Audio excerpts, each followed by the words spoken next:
Donc ça, c'est comme ça qu'on représente un être humain bien délimité avec des bords. Ça, c'est le bord de la peau, hein. Voilà, tout ça là, c'est bien... Voilà comment on imagine un être humain. Et moi, après tout ce qu'on vient de dire là, je vous propose d'imaginer que un être humain, c'est plutôt comme ça. Bon, un peu de patience. Voilà.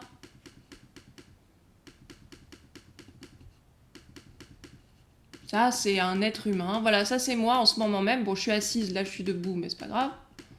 Voilà. Ça, c'est moi en ce moment même. Voilà. Vous me voyez là? Ça, c'est moi. Puis peut-être que hier soir, mon conjoint, il m'a dit, on mange quoi ce soir? Et j'ai dit, ah, on va manger quoi ce soir? Ah, puis attends, il y a tel dossier qu'il faut que je traite. Hop, je suis un peu par là du coup. Ah, il y a Dominique qui m'a envoyé une photo hier, faut que je lui réponde. Hop, un petit peu d'énergie qui part vers Dominique. Ah, puis il y a le cours d'Elisabeth, j'ai oublié, mince, faut que j'aille, c'est à 18 h, j'ai oublié. Ah, voilà, donc ça c'est nous à tout moment, donc on voit qu'il y a de l'espace, il y a du vide. Parce que nous, on se voit très délimité, mais on a dit tout à l'heure, rappelez-vous de la femme tout en vert, on a dit qu'en fait on était de l'énergie, des petites particules de lumière, des petites particules d'énergie qui bougent tout le temps et qui sont les unes à côté des autres. Donc en réalité, on ressemble beaucoup plus à cet homme à droite, à ce personnage à droite. Et vous l'avez compris, peut-être avec ces petits points qui partent à gauche, à droite et qui partent dans tous les sens, à chaque fois que vous allez émettre un mouvement, vous allez envoyer une vibration tout autour de vous. Un peu comme un poste de radio, une onde de radio, vous savez, elle émet et elle envoie des ondes, elle émet des vibrations. Hop, elle envoie des informations par des ondes. Bien vous, c'est exactement la même chose. À chaque fois que vous avez une pensée, pouf, à chaque fois quand votre cœur bat, bon, il paraît que c'est le champ électromagnétique le plus puissant du corps, on va en reparler, mais quand votre cœur bat, il produit un son, il émet une vibration tout autour de lui. Et de toute façon, tout ça, on le sait très bien, quand vous allez à l'hôpital, tout ce qui est électroencéphalogramme, ça marche comment? C'est des pulsations électriques, hein.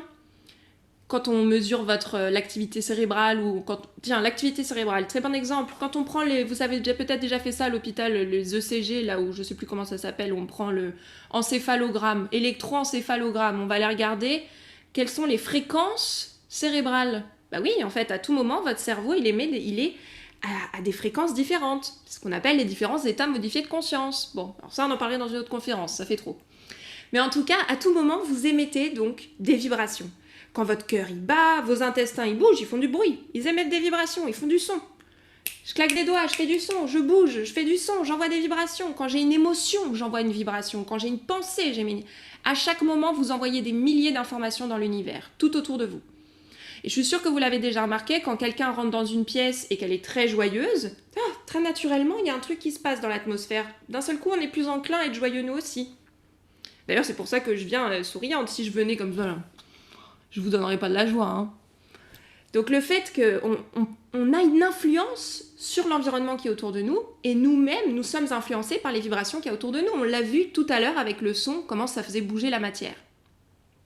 Donc on est en permanence en interconnexion avec l'univers, et comme vous l'avez vu avec la femme avec les petites lettres vertes là un petit peu partout, nous on a une sensation qui a une limite. Et ça, je sais que ça tenait à cœur à Elisabeth que je vous le dise aujourd'hui. Mais cette limite, finalement, c'est bien subjectif. Où est-ce qu'il s'arrête mon corps? Peut-être que je le vois pas, bien sûr. Il y a des gens qui savent le voir. Peut-être que si vous assistez à mes cours, au bout d'un moment, vous verrez un petit peu plus que ce que vous voyez là. Mais il y a des personnes qui, de naissance, voient le champ énergétique. Alors, on appelle ça le champ énergétique. Moi, je trouve ça bizarre d'appeler ça un champ énergétique. Mais en tout cas, le corps, au-delà de ce qu'on voit. Alors, principalement, on dit que nos particules, normalement, tout autour de nous, à largeur de nos bras. Voilà. Ça, c'est plutôt le champ de Clélia, il est là, vous voyez? Normalement. Mais quand je pense à quelqu'un, vous avez bien vu que mon petit bonhomme, tac, il fait partir des petites énergies à droite à gauche. Juste pour ceux qui viennent au cours d'Elisabeth et qui entendent parfois parler d'ancrage, de recentrage, d'ancrage, ce que vous voyez là, c'est quelqu'un qui est en train de se décentrer. Il manque d'ancrage, il est un petit peu partout, vous voyez? Il envoie des énergies à droite à gauche.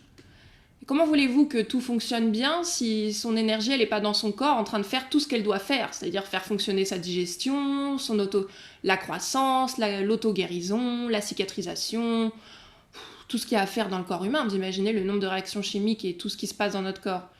Eh bien, quand vous allez au cours d'Elisabeth, eh bien, vous faites ça. Vous vous recentrez. Vous revenez à l'intérieur de vous. Hop.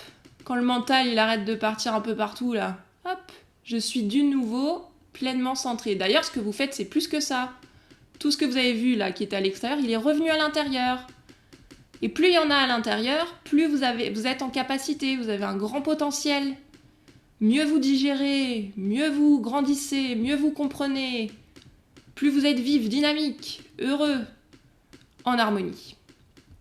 Voilà pour la petite explication et mes merveilleux petits dessins avec beaucoup de second degré. Hein. Et petite chose que j'avais envie de vous partager. Vous voyez les petites particules là? Bah oui, si on sait pas, si notre limite elle est pas là, qu'est-ce qui se passe quand on s'approche de quelqu'un? Qu'est-ce qui se passe quand on prend quelqu'un dans nos bras? Qu'est-ce qui se passe quand on embrasse quelqu'un? J'avais juste envie de vous montrer ça parce que je trouve ça magique. Que vous l'ayez en tête. Voilà, donc peut-être qu'on a pu appréhender là cette idée que on est peut-être finalement beaucoup plus que ce qu'on imagine et qu'à tout moment, tout est vibration, tout est mouvement et que nous-mêmes, on a une influence sur le monde qui nous entoure et vice-versa évidemment. Et donc c'est pour ça que c'est si important que de prendre soin de nos vibrations et c'est ce que je vous propose de voir à présent. Peut-être que tout ce que je viens vous dire, ça pourrait expliquer pourquoi parfois vous dites « J'ai une impression étrange dans cette maison, je sens quelque chose de spécial ». Ou alors peut-être que ça pourrait expliquer pourquoi des fois, quelqu'un vous appelle alors que justement vous étiez en train de penser à lui.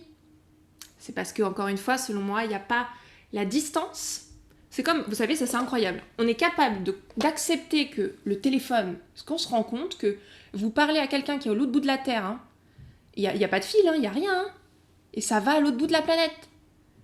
Mais par contre, ce serait pas possible d'envisager que quand vous pensez à quelqu'un, sans avoir de téléphone, ça va jusqu'à lui. Bon, forcément, on a envie de penser au pouvoir de la prière. C'est aussi peut-être pour ça que parfois, quand on rentre dans une salle de réunion, je sais pas si vous êtes déjà arrivé, oulala, l'ambiance, c'est pesant dans cette salle, c'est électrique. Ah oui, hein, parce que les personnes qui ont été là, si ça a été un peu musclé, compliqué, ils ont dégagé des vibrations et ils ont laissé quelques petites particules dans l'air. Et puis c'est peut-être aussi pour ça que parfois on dit « Ah, Elisabeth et moi, on est sur la même longueur d'onde. Je me sens connectée à elle, je me sens connectée à lui. »